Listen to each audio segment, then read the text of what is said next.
You know, he's the most exciting individual I've ever met. He isn't into the whole macho thing, but he knows who he is and what he wants. Everyone thinks of him as a hero now.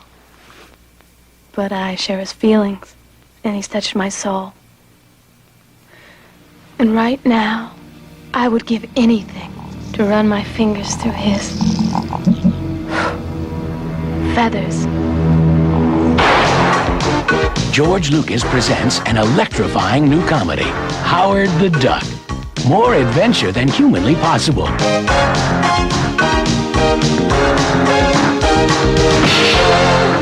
Tina! Bring me the axe! Put your right hand in the box. Sour-tasting berry! You want to see dry land? No more Mr. Nice Duck. So good. Ah, Gordon's alive. You talking about the damn shark's mother?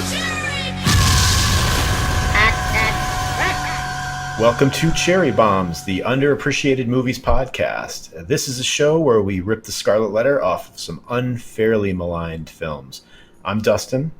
I'm Nik. You could think of the show as a sort of orphanage for all these unwanted, abused films. It's kind of about rediscovering a lot of movies that have been sort of cast out by whether it was audiences initially rejecting them or film critics trashing them, and they've sort of fallen into the dustbin of the $3 Walmart dump bin of history. And we're going to kind of reclaim them and celebrate them as they well should be. And for our first film, we're going to sort of take the granddaddy of all rejected movies, Howard the Duck. It's the first Marvel movie ever made. Historical. Still the best, if you ask me. If you have a problem with that, this might not be the podcast for you. Oh boy. But so what was your introduction to Howard the Duck? What was your first memory of that film? So for me, I did not see it in the theater. Did you? No. Yeah, so for me, the first time that I ever remember seeing it was on HBO. HBO was the theater of theaters for home for me. That was the key to seeing anything that I wasn't able to ever catch in the theater. He's lovable, he's bold, he's a bird. From the makers of Star Wars and Raiders of the Lost Ark, he's Howard the Duck. Tonight on HBO. This is not what you think. For me, it started out with the novelization, and I did a book report on it for school. And this was before you saw it? This is before I saw it. A book report before you saw it. Wow. Okay. So it's probably in the fall sometime, maybe November-ish, November, December maybe, when it finally hit video. And we rented that with Flight of the Navigator. Oh, wow. And my parents insisted on watching it first just to make sure there was nothing naughty in it. They never did that again after they watched Howard the Duck. I think they figured whatever damage that would be done on me was a fair trade-off for not having to sit through like another Howard the Duck. So let's talk a little bit about the history of Howard the Duck itself. First, before it was the novelization or the movie, it ended up coming from Marvel Comics.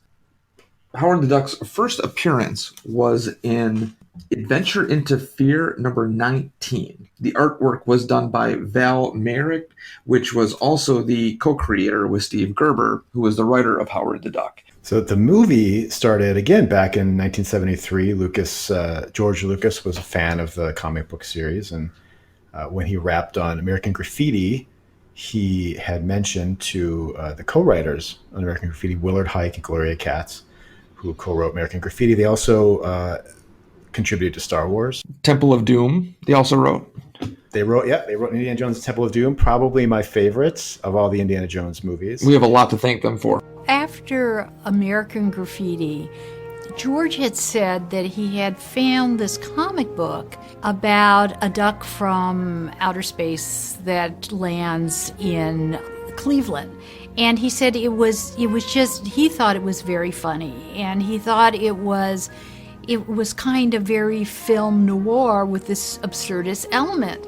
It kind of fell by the wayside, and he went on to do Star Wars and build his empire and all three Star Wars movies. And then in 1984, he relinquished presidency of Lucasfilm to focus just on producing films. Right. And he returned to his idea of Howard the Duck. It was originally going to be an animated film. That was the original plan, but I guess it sounds like he had a contractual obligation. I guess he had to provide a distributor with a live action film, so he decided to do it using live actors and special effects, which actually isn't too unreasonable at that time. That was the sort of golden age of animatronic effects. So originally Lucas wanted John Landis to direct it. John Landis of Animal House, Blues Brothers, American Werewolf in London, Coming to America, Three Amigos, Right, and the unfairly maligned Twilight Zone movie. But Landis turned him down. So he went back to Gloria Katz and Willard Huyck, who were themselves coming off of a bomb. I don't know if it was a cherry bomb or not. I've never seen it. Called Best Defense. Dudley Moore, Eddie Murphy, Kate Capshaw. It's America's Best Defense. Wait a second, you're making a mistake here. I'm not in this war. I'm from Cleveland. Have you ever seen that? I have not seen it, but I mean, I'm familiar with like the artwork cover of the the video box. Right, I remember exactly, that too.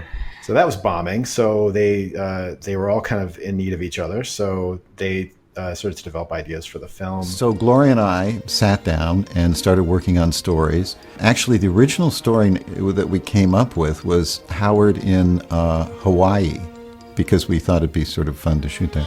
I could be wrong, but I seem to remember back with Indiana Jones and the Temple of Doom on the documentary and the DVD, they had said something about how they wanted to set Temple of Doom in India because they wanted to go to India. So it sounds like the Huyck/Katz partnership there, they're just kind of sort of writing movies just to take vacations. That's not a bad thing. You want to get somewhere and be in that work environment. That's not too bad. So apparently Steve Gerber read the script and he offered comments and suggestions. I don't know whether or not they took any of them. I don't know. But ultimately he seemed like he was happy with the script. And so the film was optioned by Universal Studios. I have a quote here from Marvin Antonowski. Now, Marvin Antonowski, I remember this name. He was in the battle. You remember the Battle for Brazil documentary on the Brazil Criterion edition? I thought that I didn't. I think I think the award had to do with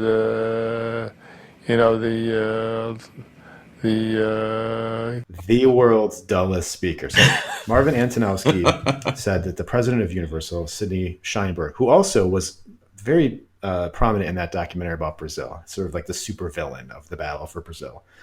Sheinberg lobbied very hard for Howard the Duck, he said, and it was because the studio had passed on previous projects in which Lucas was involved, including Star Wars. Sheinberg, however, denied any involvement in Howard the Duck, claiming that he never read the screenplay. So they crewed the film up, and it was going to be directed by Willard Huyck. Gloria Katz co-wrote the movie with him.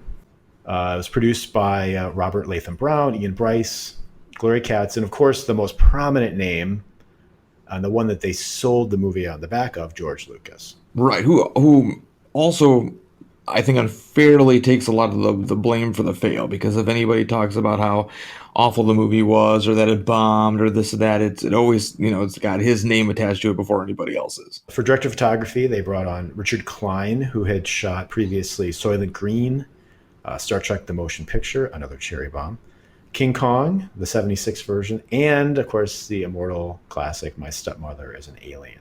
To edit the film, they brought in Michael Chandler, who edited Amadeus. Sidney Wolinski also cut the film, and he most recently cut Shape of Water. It was art directed by Mark Billerman and Blake Russell. Blake Russell, who was also the art director on Leonard Part 6. See the world's favorite funny man, Bill Cosby. All right. In Leonard Part 6. So imagine going from Howard the Duck to Leonard Part 6. The score was composed by John Barry of James Bond films, again of King Kong 76, of John Waters' favorite film of all time, Boom, with Elizabeth Taylor and Richard Burton. Star Crash, which is a great movie. Love that. And, Dances with Wolves, okay. But also, more importantly, The Black Hole. Wow. And you can hear it. You can hear, particularly like The Black Hole, you can hear a lot of Black Hole in the Howard the Duck score, I think. Yeah, I would say it's similar.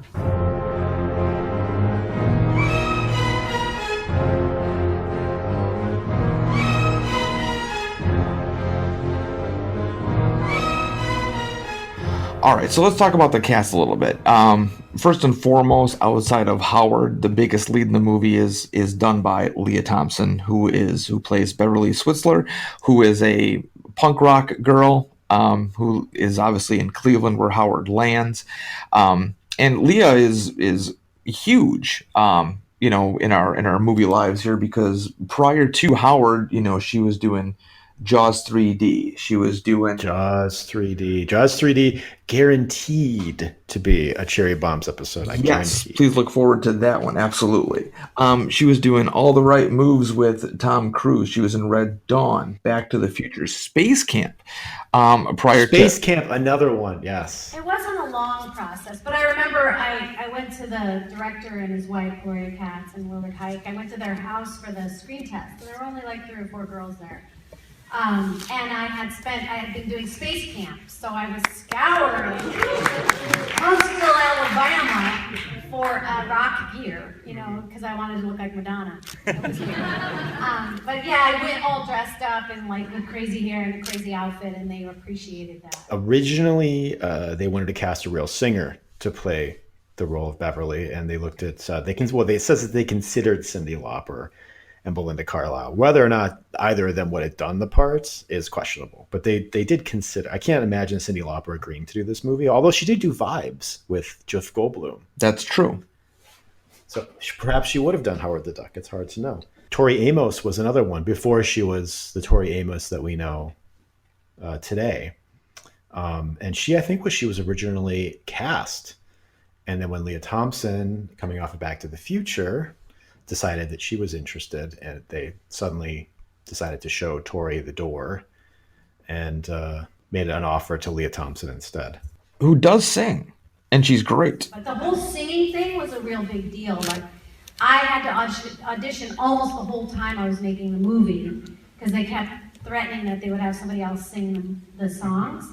And so I would I worked on the weekends all the time to learn all the chords and to learn singing and everything like that. So even after I got the part, I was auditioning. So we also have one of our favorites is Jeffrey Jones.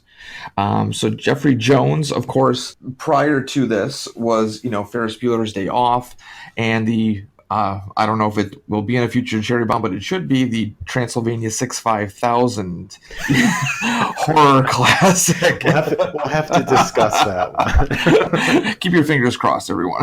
That'll be on there. But Jeffrey Jones, who we love, he's been in all the the Burton stuff, Beetlejuice, Ed Wood. Yeah, Ravenous. He was in Ravenous. Who could forget that? And of course, Who's Harry Crumb?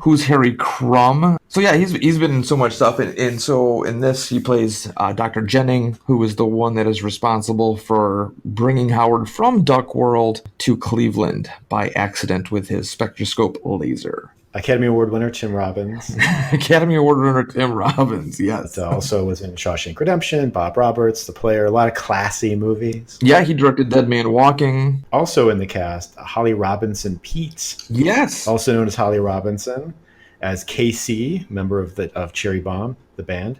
Of course, of 21 Jump Street, and more recently of the Lipozene commercial. Yes. David Paymer has a brief appearance.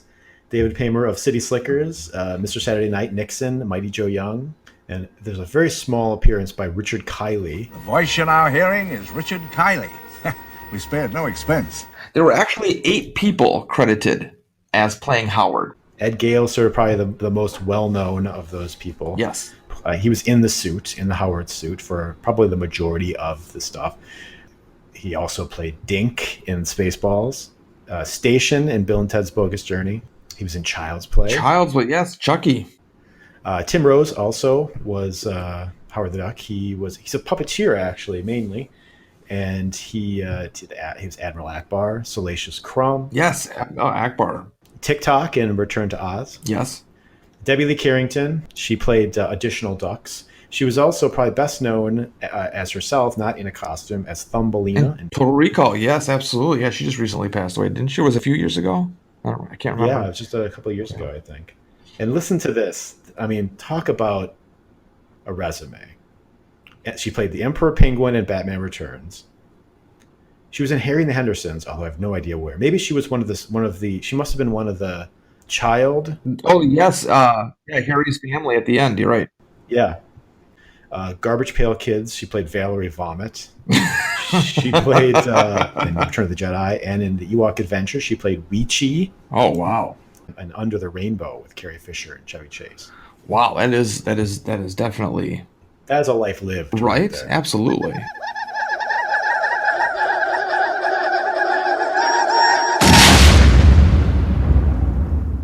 So let's just talk a little bit more about building the Howard suit, because it seems like in all of the sort of discussion that's out there of Howard the Duck, and there's a decent amount of trivia and things out there about Howard, but nothing as prominent as discussion of the suit. People are obsessed with the suit.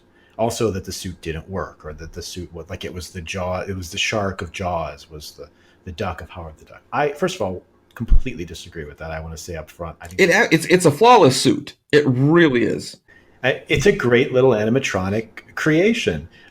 You could tell in shots, it does seem to me that there are moments where it's purely a puppet, because it has a puppet movement to the head, and it can talk in a much more fluid way sometimes. And then when you see a full body shot, or even a waist up shot, if he's moving around, but it's very effective. It always worked for me. I still buy it, and maybe that's because I grew up with it, so I'm conditioned to buy it. You know, I mean, I think one of the most important things, and this is something that I'm sure that'll, carry out through our conversations and that we've talked about, is that what we're so grateful about the suit of Howard, or how Howard looks, or his performance, is that it is by people. There's someone in the suit. There are people controlling the suit. So above any type of, it's a physical thing. We believe it to be real, and that it's tangible. That's the perfect word. I mean, because if they would have done it animated, would the movie been okay? I don't know. We would probably be still talking about it like we are today. I don't know if the movie would have changed any if it would have been animated. I don't know if it would have been a different reception of it, but just the fact that it's real, and there's feathers and a beak, and they're interacting with each other. I mean, that's everything. They're sharing the space. The actors are sharing the space with Howard. Exactly. People are picking him up, and he's running around, he's doing things. I mean, he's interactive. I mean, that changes things in that respect. It's all artifice. This is my problem. It's kind of an argument against something like the suit, is that it's all artifice. We know it's not a real duck. You're not going to trick me into thinking it's a real. I mean, no one is going to think that this was a real duck that they found that talked. We know it's artifice. We know it's a special effect. And you can argue the degree of whether or not, how believable of an effect it is. But at the end of the day, we all know it's an effect. So either there's a suspension of disbelief and you go with it, or you don't. Absolutely. And also the actors that, that are acting, with Howard, they have to believe it too, and they do in here. They absolutely do, and that makes a difference as well. So originally they cast a child to wear the Howard suit, but that proved difficult because obviously children have a certain amount of time that they can shoot during, and it was setting them behind schedule. They couldn't shoot at night. Also, the child actor found the shooting conditions difficult to handle, which is probably an understatement considering that suit. Yeah, they couldn't get the duck to work. They couldn't find the right little person to put in the costume. They had a 7-year-old, and it was very painful and hard for him. So then but they loved the way he looked in the duck uniform. And when it came to that love scene, I was like, So Jordan Pretense, who was one of the child Howard the Duck actors, he was quoted as talking about getting cast for the role. And he had said, we had a conversation. I jumped up and down on the hotel bed to show my mobility. And they said, you're a bit too tall. And he said, being too tall was something that's never happened to me in my life. But several months had passed, and I received a call asking if I would still be interested in playing the part. I heard that they hired 3 8-year-old dwarves to play Howard, and it turned out they couldn't do it. They weren't mature enough. They were frightened. And then one of them had actually peed his pants while working in the costume. Which is hysterical, because somewhere out there is this urine-smelling Howard the Duck costume. That's disgusting. So some of the people who were considered for the voice of Howard the Duck. Some of the two bigger known ones were John Cusack and Martin Short. Step often felt that was a very cruel action, Uncle Martin. Also, they discussed Jeff Goldblum, and they also discussed Robin Williams. I feel like Robin Williams would have been a little too on the nose.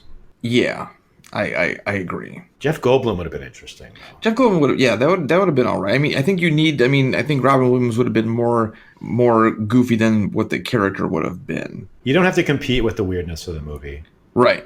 So ultimately, they did cast as the voice Chip Zien, who was primarily a Broadway actor. He did shows like Into the Woods and Les Mis, and he was also in United 93. He was. Yeah, that's right. Let's talk for a second about the music of the movie. Not the score, but the songs, which were all written by Thomas Dolby. You may know him from She Blinded Me with Science. Yes.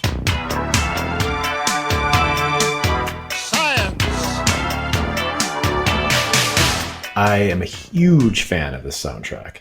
It's great. The actual soundtrack release has half of it's the Cherry Bomb songs, and the other half, I think it's on the cassette. One side is the Cherry Bomb, the other side is a truncated version of the John Barry score. But for me, growing up, it was always the Cherry Bomb side that I listened to, and I did own the cassette. You know, you and I had just both recently just watched this the day before just to kind of refresh. And yeah, the music is still fantastic to this day. I'm still blown away that is Lea Thompson. She's fantastic. She sounds great. Man, I wish you would have done more. I would totally buy more music by Cherry Bomb. Yes. You could put any of those songs out on an album and they would sound like regular, real music. I mean, these are not just songs that work in a movie. Now, what would be really great is if they would release that in vinyl. It is on vinyl. It was released originally on vinyl. No, like today vinyl, like the new releases stuff. You mean like a $50 vinyl that's the exact same as the old? Exactly. Except for it's not cool because it's no longer retro. It's like a new version. Yeah, it's like new artwork and yeah. Science Fair hatches the daffiest duck ever beamed down to Earth. He's Howard the Duck, and he's here to quack you up. Next on HBO. Let's talk through the movie here. If you have anything, jump in and we'll sure. just kind of talk about it scene to scene.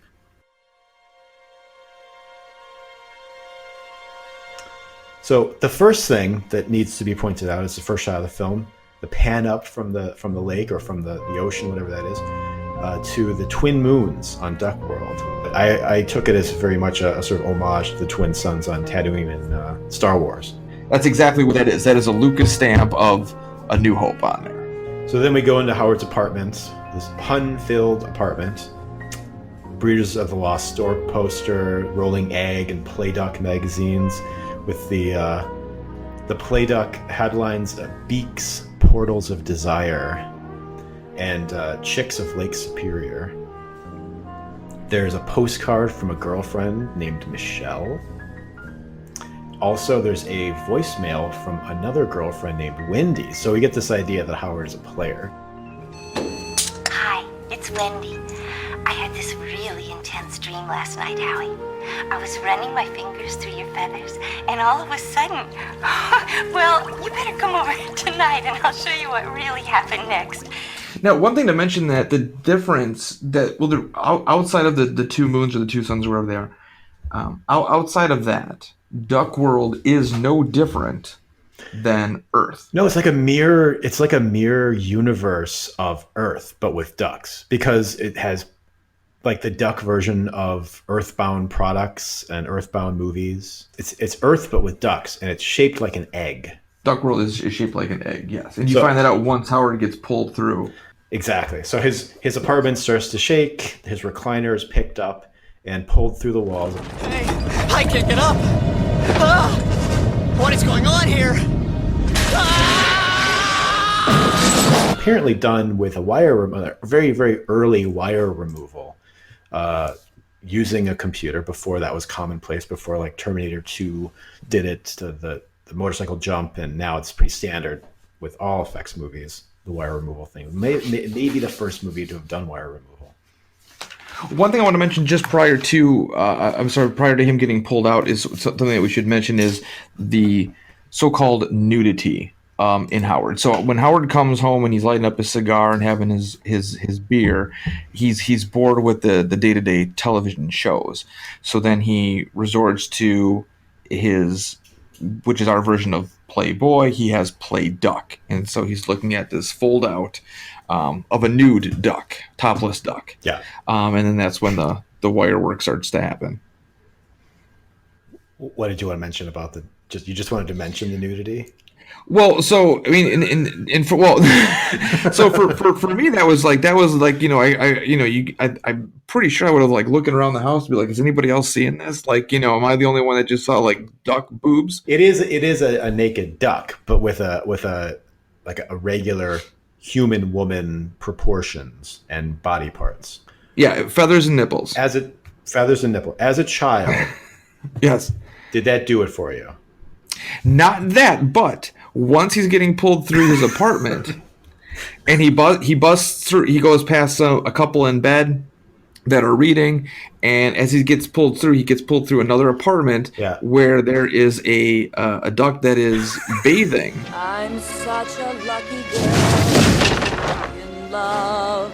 And she's just, again, here's a topless duck, and you're just like, wow, that. And I think as a kid, you're just like, for me, it was just like, wow, there's more boobs. All right, this is great. And so that one did it for you? I was happy with that. I'm like, hey, this is you get boobs in a movie, and I was like, all right, this is great. Like because you just did not expect that. You were just like, what? Like because you didn't think in something where you're of a movie of like this where there's gonna be puppets. I mean. Yeah, you didn't think there was going to be boobs, but that was great.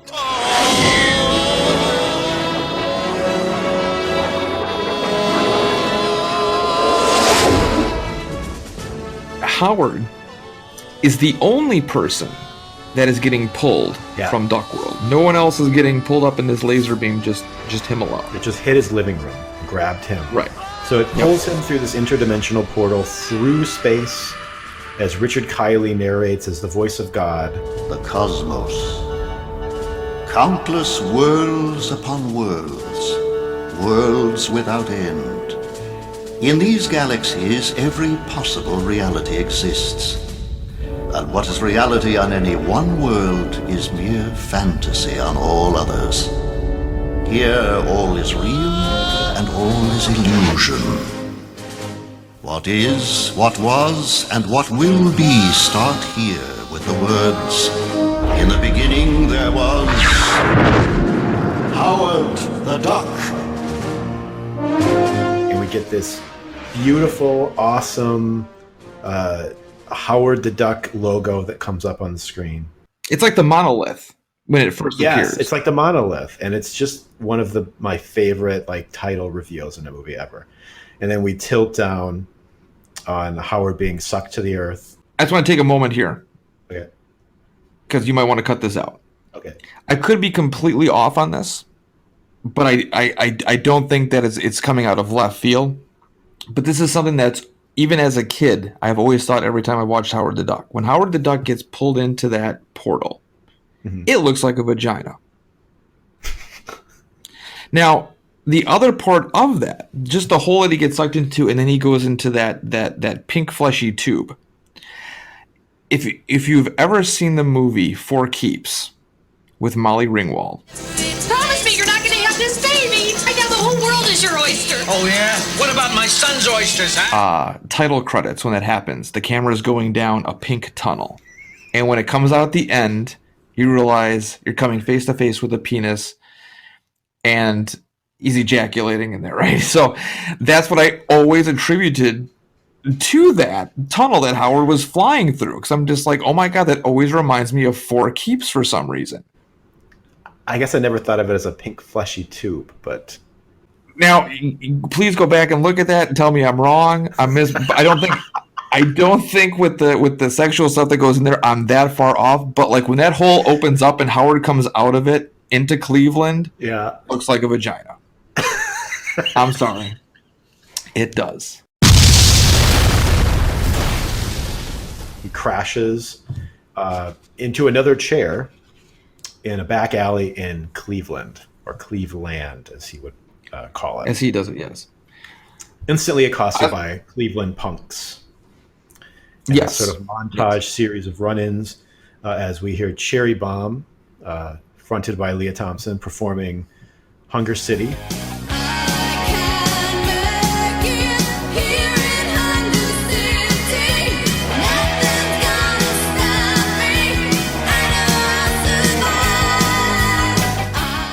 He runs in with a bag lady. And if you notice in the bag lady scene when she's attacking him, at the very bottom of the frame on the right side, there's a Gremlins thermos from like a Gremlins lunchbox with thermos set. Oh, wow. I don't think I've ever noticed that. And then Satan Sluts, the biker gang, the female biker Satan gang. Sluts. Again, once we have another sexual thing in this movie. Are you ready for an incredible story? Wasted man! Wasted! Oh no! So then we go into the club and we meet Lea Thompson as Beverly Switzler, looking amazing. Yes, her incredible costume, incredible hair. And that hair is real, according to her? The hair is real. It's all hairspray, according to her. Amazing 80s hair. She says she still owns all the costumes from the movie. Wow, I love that. Yep. So she comes out. She is his post performance. She is confronted and harassed by goons in the alley. Just saw your show! Oh, righteous lady, love your music! Hey! Bye now. Can I have your autograph on my shirt? Oh, me too! On my shorts! While she can defend herself, she's still calling for help. And Howard has finally been thrown around too much by the thugs and the Satan sluts. That's it. No more Mr. Nice Duck. Huh? Let the female creature go. And so everybody's kind of like, horrified by this duck. Jimmy, do you like to see what I see? A talking duck? Yeah, that's it. I've been doing too much toot. Toot. That's interesting. Toot. I've never heard anything be called a toot before. I don't know if that's made up or if that's legit slang or what that is. So then Howard helps fight him and, gets them to go away. And so Beverly is not really in shock by Howard. She's kind of questioning it. Like, she's like, are you really a duck? And so, she kind of she thanks him and she's about to go on her way and she realizes that he doesn't have anywhere to go. So then, she invites him back to her place. I think what I love the most about that is she's just been rescued by a talking alien duck. And she's initially sort of unsettled by that, but it doesn't really last long. And then she invites him back to her apartment. Right. She's cool. She accepts this outsider character immediately. Everybody else thinks he's a freak. And we know she's cool because she's like, I don't know what your deal is, but come on back to my apartment. Two friends with such a lot to give. Listen, you got someplace to go?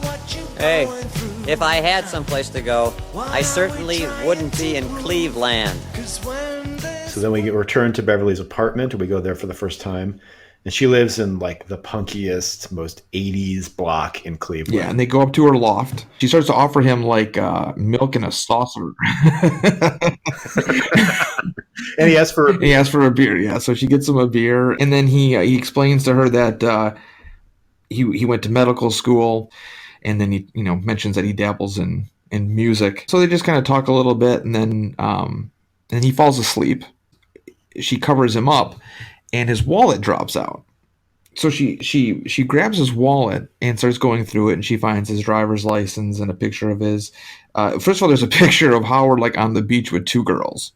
In bikini, or two ducks in bikinis. And then what most people would probably find extremely disturbing is that she goes into the billfold of his wallet. Why is this disturbing? Well, it just shows that he's responsible. He's responsible, but what's most disturbing about it is she goes into the billfold and she pulls out a rubber. Now, here's the thing about the rubber. But the rubber's it's not in it's a wrapper. not in a wrapper. so it's just like this. Now, every time I watch it, I always think, did he use that? Do we really want to look into exactly how that worked? No, we don't. But so obviously that's something that we're concerned about today more than we were as kids. So we're just like, oh my God. As a kid, I was like, what is that? I remember I did ask my parents, what is that? Right. And I looked and they had this look on their face And I immediately said, never mind, don't tell me. Because I knew that it was going to be a conversation I didn't want to have with my parents. I knew it was probably something I didn't want to talk to them about. Here's the interesting thing about the condom. When I saw that screening at the Egyptian, it was a UK print. And the UK print, the UK release, had censored the condom. That was not in the print that we watched in the theater at Beyond Fest.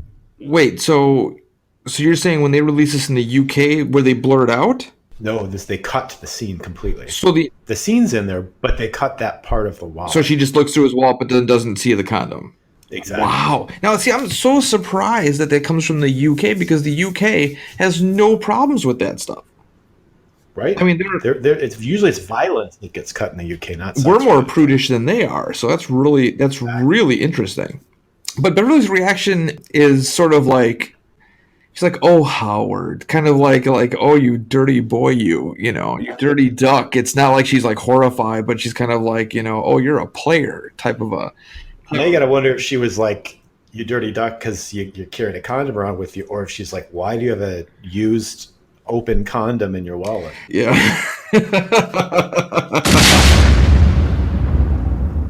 We then cut to the next day, the next morning, and Beverly and Howard are traveling via cab to go see Beverly's friend Phil.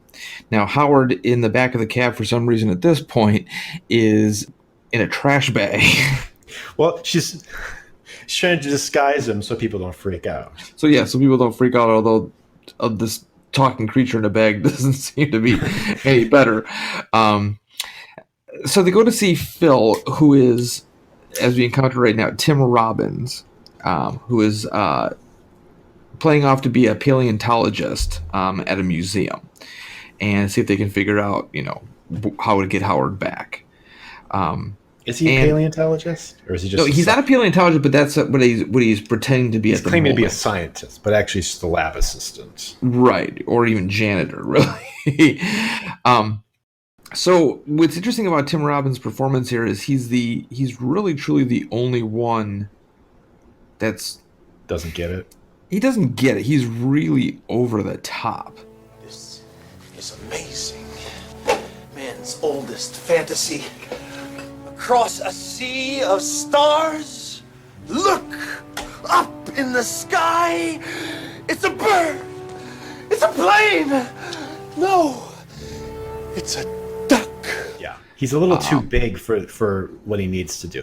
He's trying to compete with the rest of the movie, I think. Right. Which is funny because here we're talking about Academy Award winning Tim Robbins is the one note in Howard the Duck that might be a little bit off. Undoubtedly, one of Earth's greatest minds here. Yeah, I mean, I would say he gets better by the end. He has moments for sure. Yeah, he has moments, but just like at the beginning, you're just like, oh wow, just kind of cool down a little bit. Yeah, here. Tone it back a little bit. So they start to leave the museum, and then Howard and Beverly kind of have like a fight. Yeah, and she speaks the poster tagline in dialogue. Well, look, maybe you are trapped in a world you never made, but I got problems of my own. Right, exactly. That's almost as good as like when people do the titular line thing, like that's a dirty shame. Yeah, exactly. Right. But those work though. So then Howard's going to get a job. So we cut to the employment office, and we need to take just a moment here and there's a couple of different actresses in this film that really deserve a moment to appreciate here. Virginia Capers as the employment office worker Cora May, who is extraordinary. Yes, she is. You think that by looking controversial, you're never gonna find a job and just go on collecting unemployment and living happy on the public dole. Well, dude, you got another thing coming, because Cora May always places her interviewee. I'm gonna find your ass a job. That'll wipe that snarl right off your face, little whatever you is. She should have played Beverly Switzler. She should have played Phil Blumberg. She could have been the voice of Howard the Duck. Oh, man. Virginia Capers should be in everything ever. I was flipping through channels a few weeks ago, and I was passing an old Murder, She Wrote episode. And I flipped back because there was a shot of the jury box. And I'm like, oh my God, that's the woman from Howard the Duck. And I ended up watching the entire episode just because Virginia Capers, who was in the back row of the jury box, one line, I think, in the entire episode. I watched the whole thing because she was in it, because she's amazing. So she gives Howard a job at the Hot Tub Fever. Hot Tub Fever, a bathhouse / sex club, as a towel boy. As a towel boy. Or as the owner of Hot Tub Fever calls him, the water expert. The water, which is really bizarre. And I mean, make no mistake about it. This is a sex club.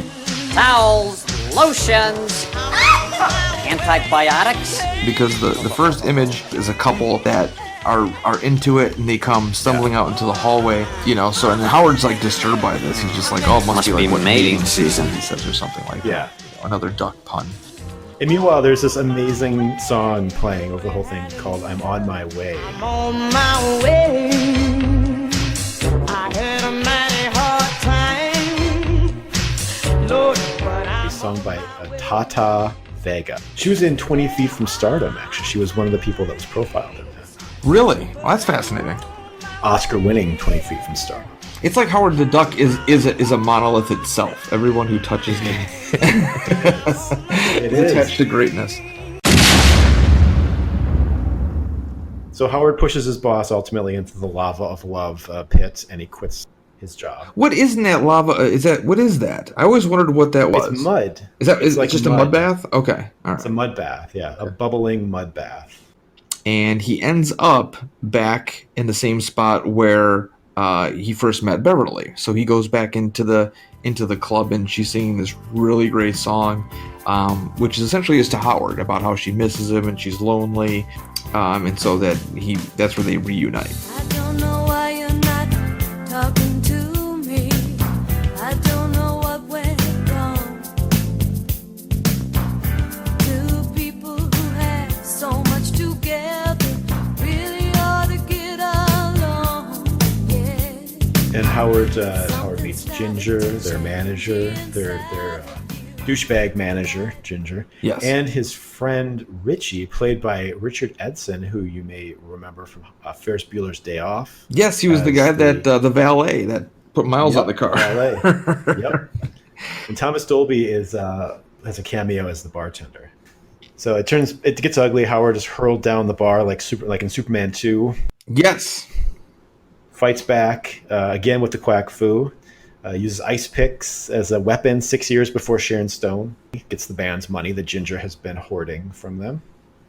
Then we go to the dressing room where he reunites with Beverly, flirts with her bandmates, so we see that he's not above flirting with another species. This is true because he does what he rubs like one of their thighs and then gives the other one like a pat on the rear, sort of, right? Right. And she kind of and Beverly knows that because doesn't she kind of make like that oh Howard type of Howard, you're being flirty, and so then all of a sudden who shows up again is delivering pizzas to the band is Phil, because it seems that Phil is actually dating one of the bandmates of Cherry Bomb. Howard! The return of Tim Robbins. Oy. Vey. A little less goofy than the previous scene, but he throws out some theories of how Howard got there, but Howard keeps dismissing him. Howard and Bev go back to her place, and here's one of the more famous talked about scenes coming. So while Beverly's in her bedroom getting ready for bed, Howard kind of dabbles with the piano and the electronic keyboard and kind of making some tunes. And so Beverly comes out from her bedroom and she's got a robe on, but underneath the robe she has like the tiniest outfit on for bed, like these little tiny pink panties, pink lingerie. Yeah, absolutely nothing she's going to bed with in any normal night. And then she asks Howard to climb in bed with her to quote unquote watch David Letterman. So they get into bed, and then he starts the flirting with her, kind of like, why don't we try to get it on type of a thing. And Maybe it's not a man you should be looking for. and then she reciprocates, but does it a little more than he does, to where he kind of slowly backs off, like almost like he was kidding, but now she's not. You think I might find happiness in the animal kingdom, Ducky? Like they say, Dal, love's strange. We could always give it a try. She starts to unbutton his shirt, Okay. Let's go for it, Mr. Macho. It was and she starts rubbing his chest. Listen, I'm pretty tired. It's just that you're so incredibly soft and cuddly. Bev, let's be realistic. I mean, my apartment's zillions of miles from here. You're 3 feet taller than I am. And all of a sudden the feathers on his head just start to stand up like he's getting an erection.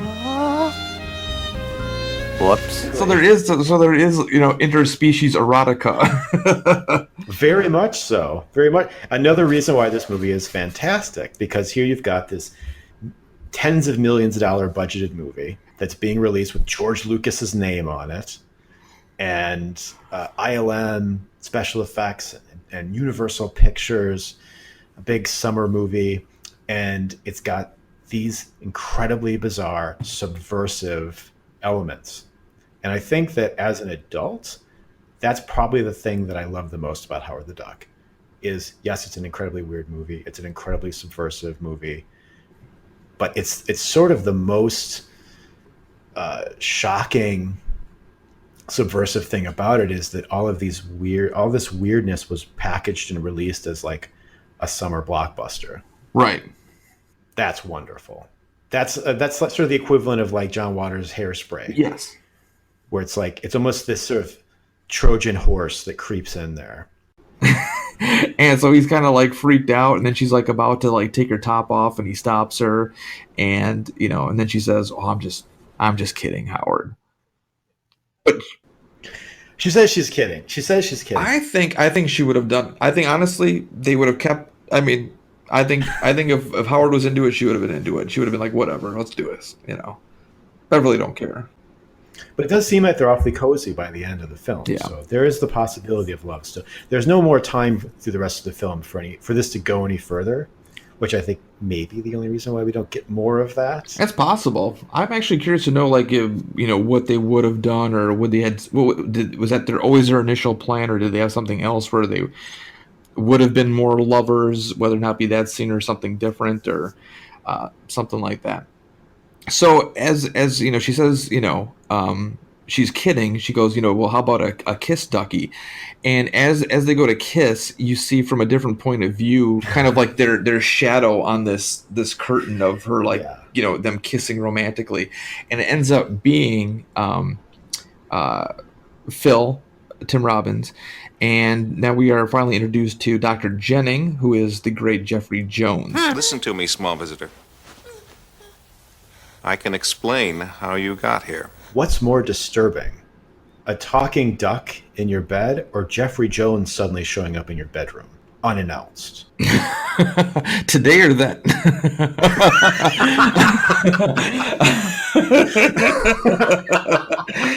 I don't know. I still love you, Jeffrey Jones. We love you, Jeffrey. Yeah, we love you.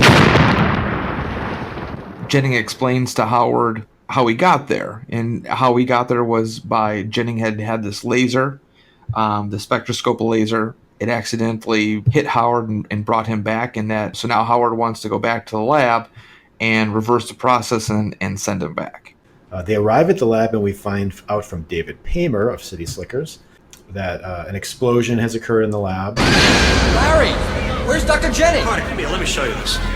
He was pre-activating the laser spectroscope. Uh-huh. We lost control again, and there was another explosion. And Jennings caught the full force of the blast this time. Is he all right? Where is he? You see, the bottom of the spectroscope blew into the wall, and Jennings just disappeared. The bumbling Cleveland police arrive to investigate the incident. We're rounding up all the scientists for you in the lab, sir, but I think you better take a look at this other thing first. A thing, Hanson? They try to take off Howard's duck suit. God damn it, Hanson! Get in here and get this friggin' duck suit off. It's not, sir. Which they think is a suit. They think is a suit, and we get the sight of Howard in boxer shorts. This is correct. Mm-hmm. Howard is arrested as an illegal alien. Beverly pulls a gun on a cop. Freeze! Book 'em, ducko. Give her the keys to the cuffs, Flatfoot. They run into Jennings on the way out, who now looks fried from the explosion. These experiments were unauthorized. They're probably gonna blame me. Oh my God, you need help. And then together they all escape, and the film sort of revs into like this somewhat chaotic. If you think it's been weird now. Right, now it gets weird and chaotic. Now we're rolling downhill at this point. Watch where you're going, damn it!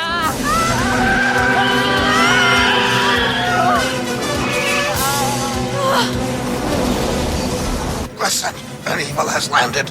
The world is in great danger. Yeah, it certainly is when you're out on the highway. Jennings is suffering from some kind of an affliction, sweating profusely. Feels like something inside me, gnawing at my guts. What's wrong with me? Well, what did you have for lunch? He says he's going to become something else. He's shifting in and out of his awesome monster voice. The pain. It's like I'm transforming inside.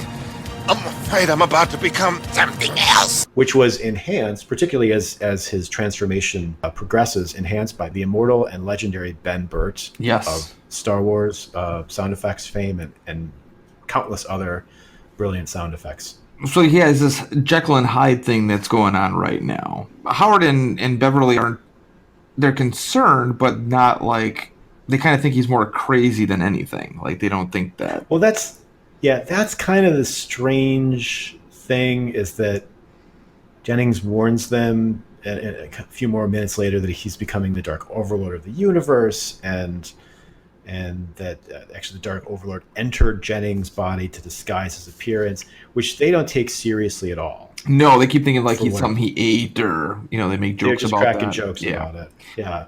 At least Beverly is consistent with her sort of shrugging attitude towards all the weird stuff. I mean, It's very similar to her reaction to Howard. She's like, oh, well, let's go get some eggs.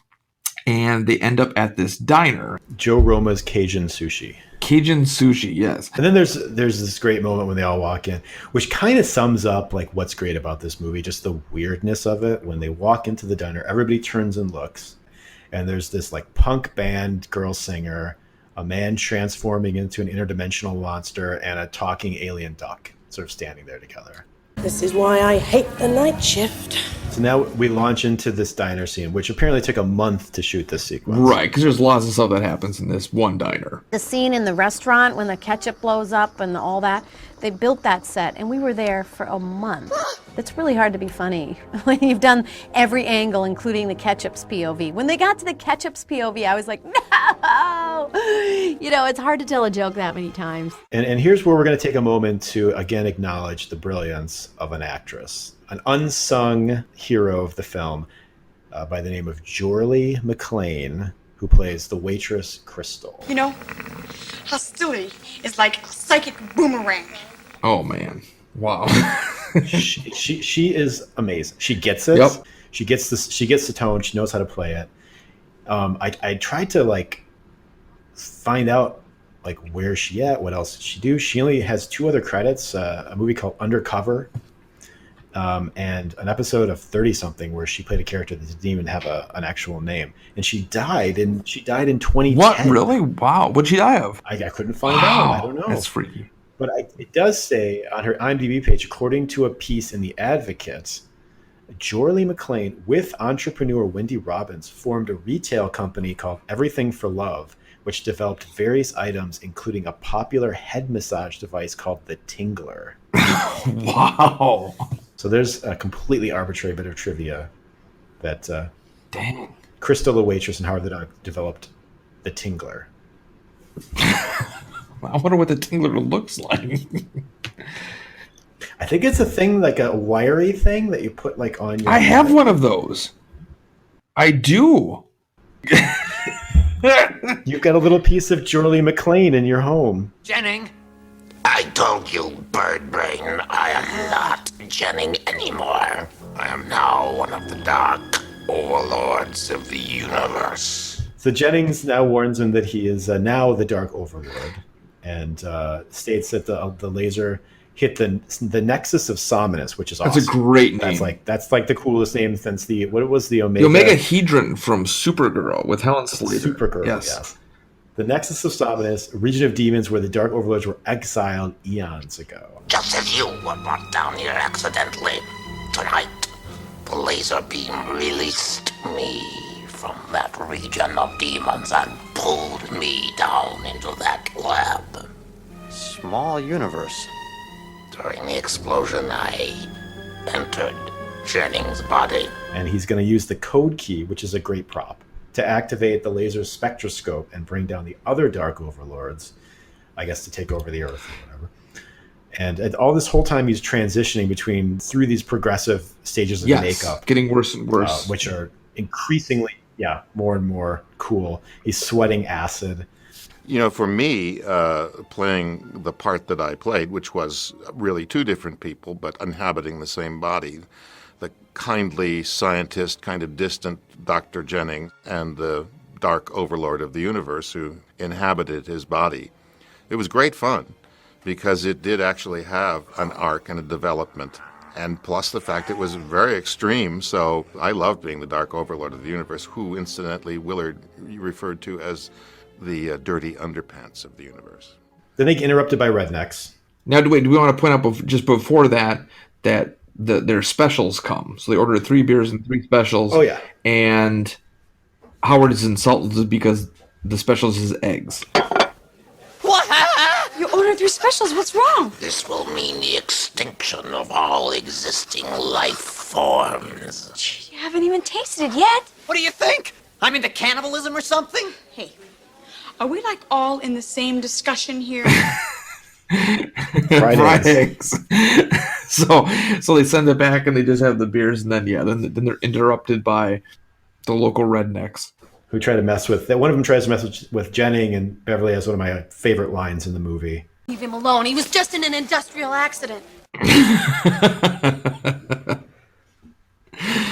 That's great. And then a weird slapsticky fight breaks out that includes pies in the face. Pies in the face. I love how that just ends the fight for people. If I've been hit with a pie, I'm down.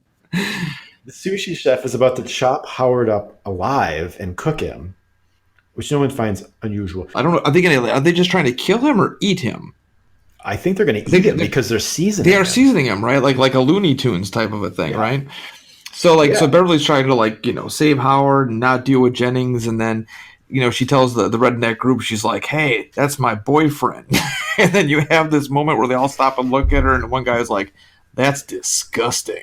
Rednecks, see, they don't get it. They don't get the love. They wouldn't understand. Yeah, ignorant. And then so Beverly then decides to use Jennings and says, "They've got your code key," and that pisses him off.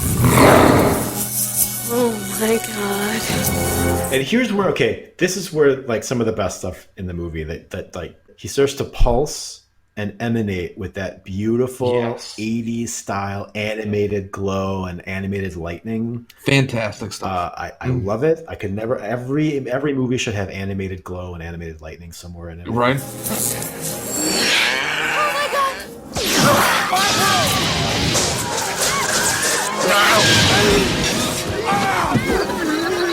He blows up the kitchen, destroys the diner. If you can't take the heat, get out of that kitchen. Here's a question about Jennings. Jennings lifts Howard up and spins him around in the air, okay? Very, very much like a force-like power. So could we consider that Jennings is a Sith? Ooh, that's good. Because he uses Sith-like, and he shoots lightning from his hands. He does. That's very Emperor-like. That's true. That's true. I wonder how much of that was, Star Wars infused. Howard, get down from there! Like I'm doing this on purpose? Give me the code key. Oh yeah? What if I don't? Ouch! Can't you take a joke? Jeez, you broke my head.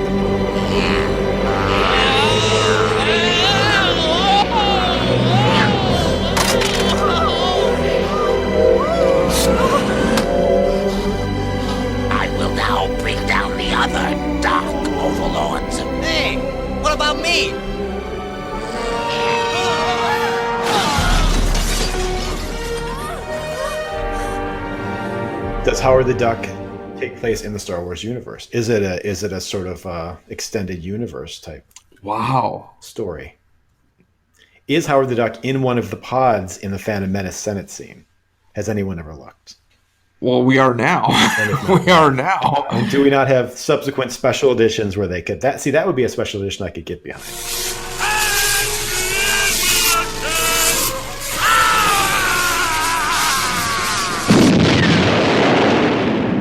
Jennings kidnaps Beverly, steals a semi, heads towards the lab, announces to Beverly that she's going to be an incubator for the Dark Overlords.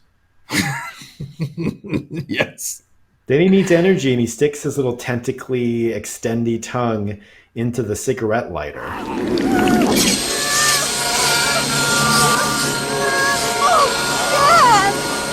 Again, interesting to note that scene, sticking the tongue into the cigarette lighter, was censored and removed from the UK print that I saw. Are you serious? What? Now, it's interesting that you say that. I mean, I'm blown away to hear that for some reason was removed. However, on the other end, I did read a parental warning to people about about watching like today's parents about having their kid watch Howard the Duck, and she was like, "Oh, there's a disgusting scene of a worm coming out of his mouth and sticking it into a cigarette lighter," because that was the irresponsible part. You never stick anything into cigarette lighter, So you don't want kids being like, I'm tired, I'm going to stick my finger in the, cigarette lighter. Dude, vehicles don't even have those anymore. But I'm fascinated that they cut that out too. That's baffling. So Phil shows up at the diner, gets arrested. He's freed by Howard. And then the film again shifts into a really chaotic stretch as they steal an ultralight plane. Well, they don't actually just steal the ultralight plane; they build it. Yes, and while he's doing that, Jennings and Beverly stop at a nuclear power plant because he needs more power than what the cigarette lighter can give him. Apparently, he goes in there and then he breaks through and absorbs all the energy of this nuclear power plant. I feel much better. So then we cut back to the ultralight sequence, which apparently was not in the script. The whole ultralight sequence, as far as I remember, wasn't in the script. And they just added it because the movie kept getting longer and longer. So I knew that they were throwing money at it, trying to make, this big, exciting, long sequence at the end of the movie. I think we were just supposed to leave and get to not go to the nuclear place and all that stuff. So they added that huge sequence while we were shooting. That was shot in Petaluma. Yeah, the American Graffiti location. That's right. Yeah, it's almost like a Greatest American Hero type flight with Howard and Filzy, as Howard calls them, because they can never fly straight. Right pedal! Damn it, that was too close! I'm just learning here. Howard, in prehistoric times you flew. Yeah. Fly, Howard. Find your instincts. Trust your birdness. Fly! There's some good stunts in that sequence. Some good, for real stunts. There really are, because they are flying. Yeah, I think that it looks like they're flying. They certainly have somebody in a duck costume or a duck costume in this flying contraption. And then there's some Blues Brothers style car crashes. I mean, they get some cop cars to crash and to drive off cliffs, and then they go over a lake. So Howard kind of skims the top of these hunters in their lakes with their duck calls and tips their boats over, so he gets some revenge that way. Death from the skies to all duck hunters! So then we end up at the lab. Now, if there is some kind of monster in here, Howard, this is crazy! Phil, no duck is an island. And if fate sent me here to save Earth, then Howard the Duck is ready to fight. Jennings has Beverly strapped to a table. Damn. Underneath the spectroscope, and he's in his final stage makeup with big nails and a bony stegosaurus plates coming out of his back. This monster is ready to come out. He's starting the spectroscope. Jeez, he's gonna bring down another Dark Overlord. We gotta get Beverly out of there. Hey, take it easy, Conan. What are you gonna fight him with? We gotta find some kind of... Wait. Carter showed me something here once that might do it, if we can find it. So they go get this laser, a neutron disintegrator. We see Jennings entering the laser coordinates with his great, like, bendy rubber glove fingers. Oh, yes. That's I love right. that. Clearly the prosthetic is like bending under his finger and the tips are going up, but it's totally great. Hello, Dr. Jennings. Please select your target and enter target coordinates. Thank you. Laser spectroscope is now targeting the nexus of Somnus. Also, Lea Thompson was sick with the flu when she was tied down. And the Dark Overlord sequence took another month, and I had like pneumonia, and it was freezing, and I was strapped to that table for two whole weeks. Between takes, they come throw a blanket over me. So they kind of, fumble in there, and, Jennings hears them and starts, throwing around his electrical bolts.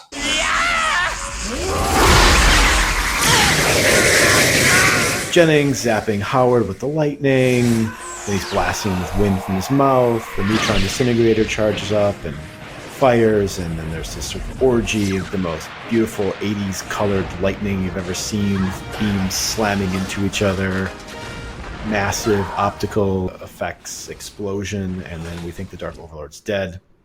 Jennings is back to normal, but now the Dark Overlord is loose somewhere in the building, in his true form.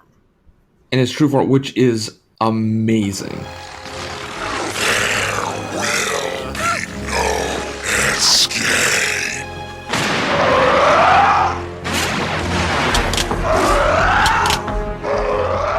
Phil Tippett. It is. Yes, fantastic stop animation done. Man, if I could have an action figure of this thing, it's like a scorpion meets some sort of insect crab monster. Like a lobster, he's got snappers, and he shoots glowy green light from his eyes, which again, you can never go wrong with that. Done by Phil Tippett, the legendary Phil Tippett, brilliantly done, animated stop motion puppet. It looks so good. It does. It's fantastic. It's creepy looking. It's just a nasty beast of an alien. Meanwhile, the Dark Overlords, additional Dark Overlords in their true form, are coming down through, what did you call it? The pink fleshy... The vagina canal, exactly. That's where they're coming from, and you can just see them flying down. So there's like 3 or 4 of them coming down. Howard revs up the neutron disintegrator again, zaps with pink glowy lights, blows up the Dark Overlord.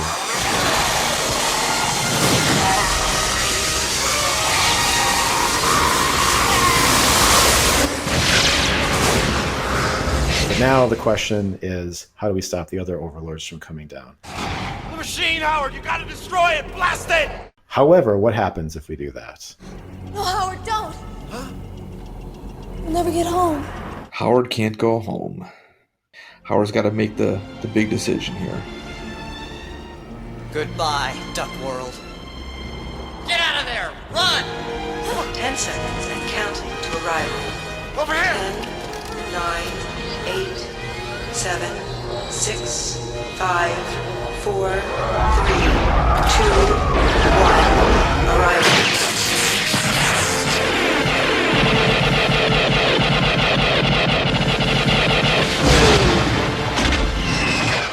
It up. We think he's killed in the explosion. Beverly cries over his limp little duck body. This world didn't treat you very good.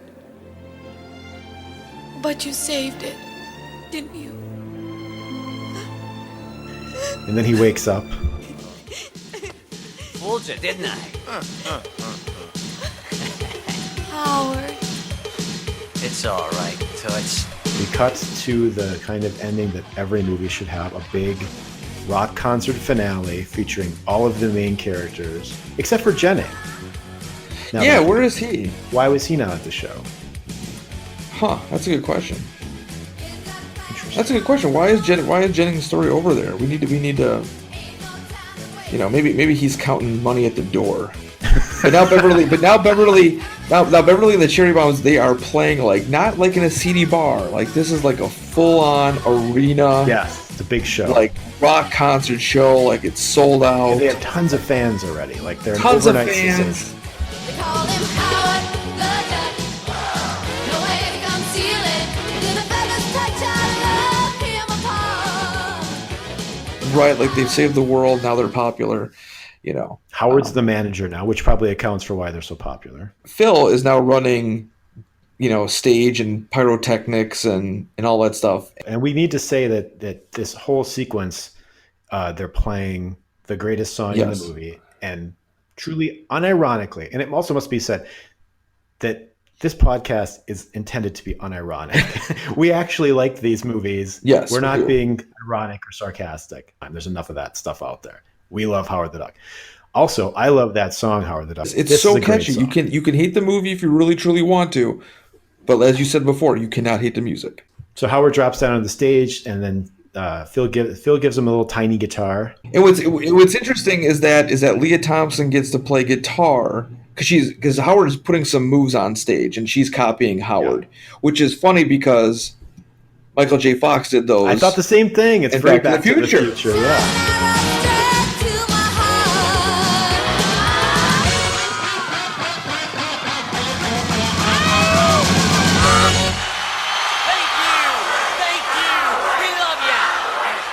So there it is, Howard the Duck, a classic.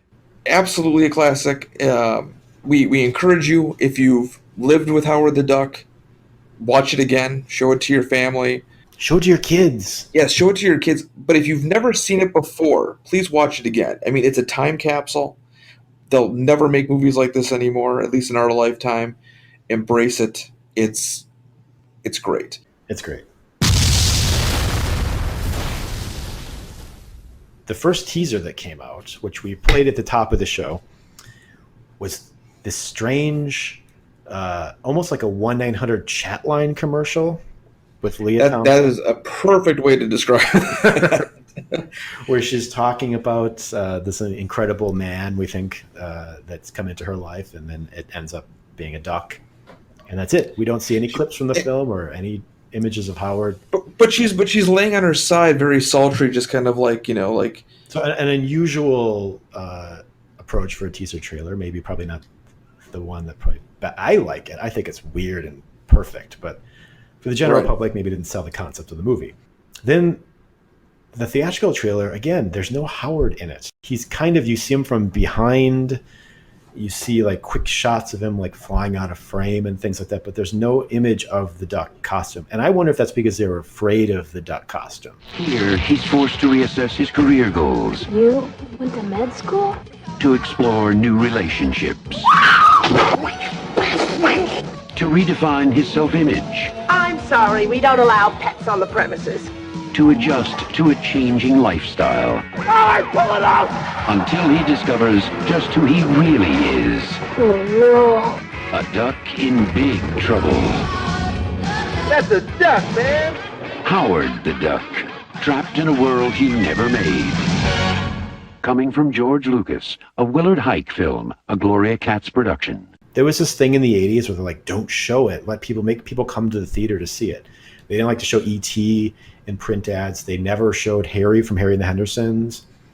And I am all for that, by the way. And if anybody's ever listening that has any input on that, please stop showing everything in the trailers and the TV spots. We have now trailers for trailers. The less we see, the more excited we're able to get in that theater. And that's something special too. Yeah. I mean, I remember we talk about this when we were going to the theater. All you had was the poster and the trailer that you saw that during that movie to remember. Right. You know, the more you're surprised, the better. So yeah, I mean, hopefully it was that. we didn't even realize the release dates. I remember Thursday night, I would get the newspaper and I would call you guys and be like, okay, what movies are we seeing this weekend? We'd pick 2 or 3 and we'd see them on Friday night or on Saturday morning. Whatever happened to come out is what we would go to see. And you were going off of a poster most of the time. Sometimes if you'd seen a trailer, and that was it. Yeah, really... and those are great because being surprised and going through the experience is so much better than having seen 20 minutes of trailers and TV spots and knowing what you're going to see. Right. So hopefully that was their decision in that trailer, was to not show them, not because they had any issues with the costume, but because they want to get you in there. So there was also this promotional tool that they used, which they did a lot in the 80s. I fell for it several times. I know it at least goes as far back as Empire Strikes Back. They did it for Empire Strikes Back, but it was a 1-900 dial-in line. It was 1-900-410-DUCK.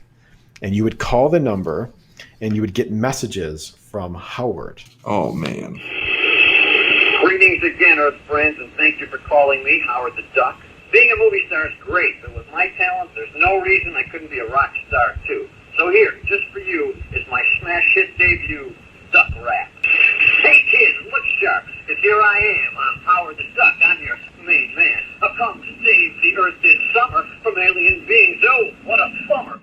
I got in so much trouble for calling this line because it was 1-900. So it's like, $3 for the first minute, $5 for each additional minute. And, they time the length of it to be enough that's going to cost you $20-$25 just to call it in, at least. So then the phone bill came. I'm sure it was like the September 1986 phone bill that was hundreds of dollars. My parents flipped out. That's awesome, because not many people would probably had done that. They did one for the license to drive as well. I remember that. I, again, got in trouble for it. I didn't learn my lesson. What was that one about? That was call the Corys. You could call the Corys. And they promised you that one of the Corys may actually answer if you call. My God. They should so do that now. Oh my God! They should bring that. They should bring that back. Well, Can you imagine? Who brilliantly did it was Tommy Wiseau. Did he do that? Really? He posted his actual cell phone number on a billboard. Wow! See, still works after all these years. Tommy Wiseau learned from Howard the Duck. So yeah, there was also a comic book adaptation, and we talked about the, which is kind of weird because it's a comic book adaptation of a movie based on a comic book. So that's kind of strange twist. We talked about the novelization and the soundtrack. There was a movie magazine, which I also still own. I had a fold-out poster of Howard and Cherry Bomb, and it had some text about the story and things like that, and a great picture of George Lucas posing with Cherry Bomb. Oh my God! There's a poster of that. Oh, that's fantastic! It's incredible. Trading cards, which we talked about a little bit. There was now the two American posters we talked about was the beak and the cigar coming through the egg, and then the one with Howard reading. Yeah. There's lots of Japanese posters of Howard the Duck out there too. There's some really cool Japanese posters out there. Howard the Duck was so hard to make, and it was an edgy idea. So I don't know whether I thought it was going to be a big hit. I knew that there was a lot of pressure on it. When we showed it to the studio, I don't think there was a reaction. They just sort of left. Test screenings were met with mixed response, apparently. It was released 2 months after Labyrinth, which also was produced by George Lucas, which also is a classic, which also underperformed at the time and was considered a bomb. Amazingly, you think about Labyrinth, and it's a very beloved film now. People that grew up with it have now finally taken over the general consensus that Labyrinth is actually a great movie. But at the time, that was considered a big bomb. And then 2 months later, he releases Howard the Duck. August 1st, 1986.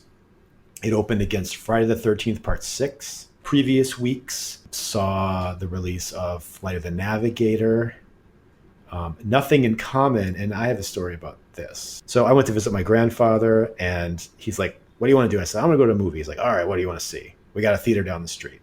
So it turned out to only be a one-screen theater. This was the week before Howard the Duck opened. So I missed Howard by a week. Right now we're showing Nothing in Common, which was a Gary Marshall directed film starring Tom Hanks, Jackie Gleason. It was a dramedy about a son and his divorced father who don't get along. The father has diabetes, gets gangrene at the end, and has 2 toes amputated. Oh, that was horrifying. I was that close to seeing Howard in the theater, and I got stuck watching Jackie Gleason getting toes amputated. So it opened against, like I said, it opened against Flight of the Navigator, which did even worse, actually, even though that's also a great movie. The number 1 movie that weekend was Aliens, which was still running from its July release. Number 2 was Friday the 13th 6. Number 3 was Howard the Duck. It apparently opened with 5 million, approximately. Karate Kid Part 2 was number 4. Number 5 was Heartburn. So it had a very unspectacular opening weekend, and then just dropped off from there. Yeah, now 2 of our favorite critics who we grew up with, no longer with us, of course, Siskel and Ebert. Siskel was quoted as saying, about Howard, who is this stupid film made for? And then the following year, Siskel and Ebert then included that in their special episode of the worst movies of '86. Here we go, Gene. Okay, you got Here we go. three Okay. shots to hit 2 ducks coming up. 3 shots to hit 2 ducks. There's my dog. He's looking for the ducks. Here they come. Okay, here Get they ready. come. I got one. No, you didn't get any. one. I didn't. I You didn't get any. 0, Okay, big wait a boy. minute. Oh, there he is. He's laughing. Here at come me. 2 more Here we ducks. You did not get any. I got one. I have the full review here of Gene. It also includes instead, okay, it's not a Donald Duck cartoon for little kids. There are too many scenes of sex, violence, and rock and roll that are both dim-witted and inappropriate for little ones. Instead, this $52 million bust out appears to have been inspired by the special effects-filled blockbuster comedy Ghostbusters. It's the story of a duck from a distant duck planet played in a duck costume by dwarves. The story has no center, the duck is not likable, and the costly, overwrought, laser-filled special effects that conclude the movie are less impressive than a sparkler on a birthday cake. George Star Wars Lucas supervised the production of this film, and maybe it's time he went back to making low-budget films, like his best picture, American Graffiti. I have another review here from Paul Attanasio, who went on to become, he at the time was writing reviews for the Washington Post. He would later go on to become a screenwriter who would write Sphere, which featured a scene in which Queen Latifah is attacked and murdered by jellyfish. Hey guys, these jellyfish are everywhere. Keep moving. Just keep moving.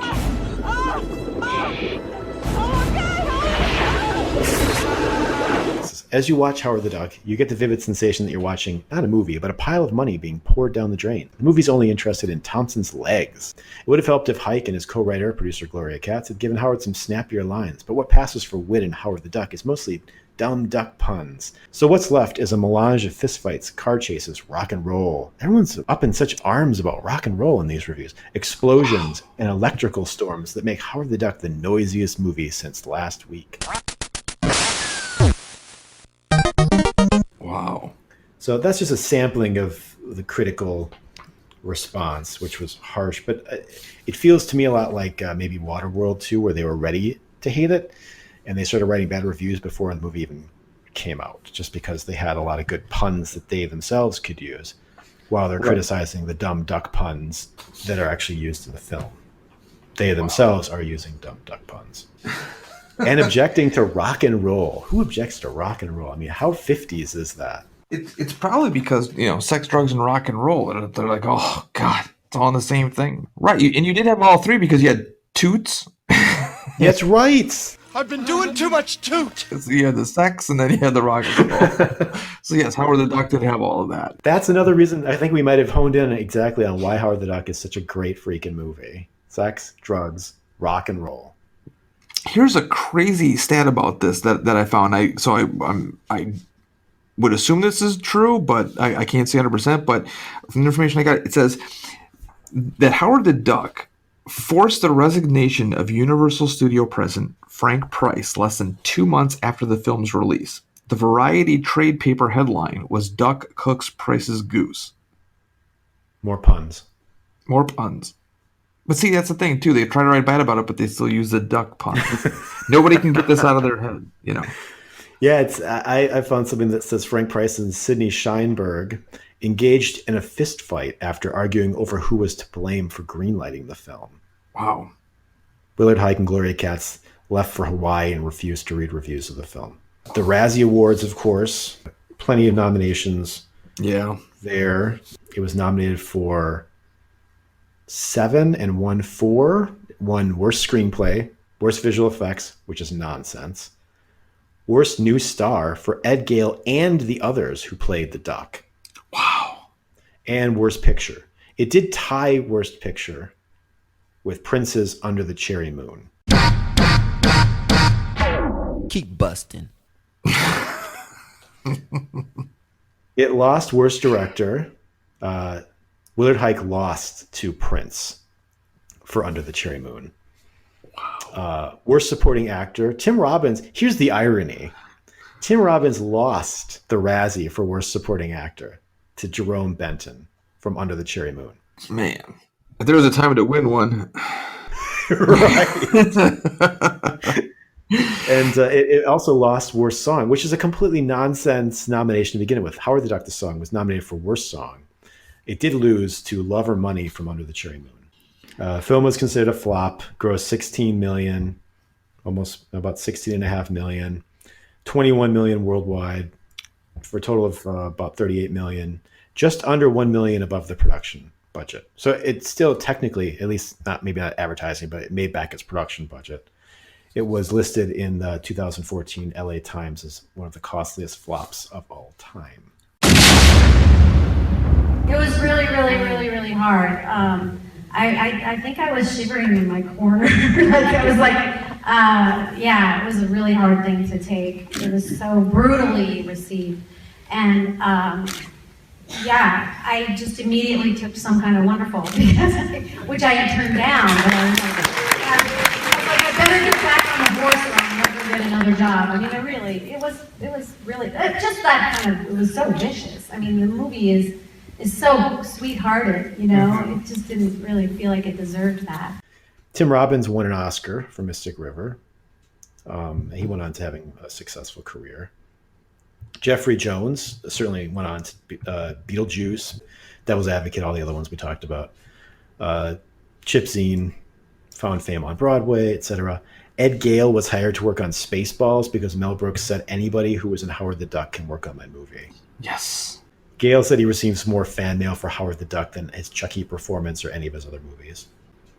George Lucas continued to support the film after its failure, and he said that it would be seen in a better light than it had been at the time of its release, 25, 30 years later. And he was right. Can you take a moment, though, and I met Lea Thompson probably about the same year I think you did. She was at a convention near me.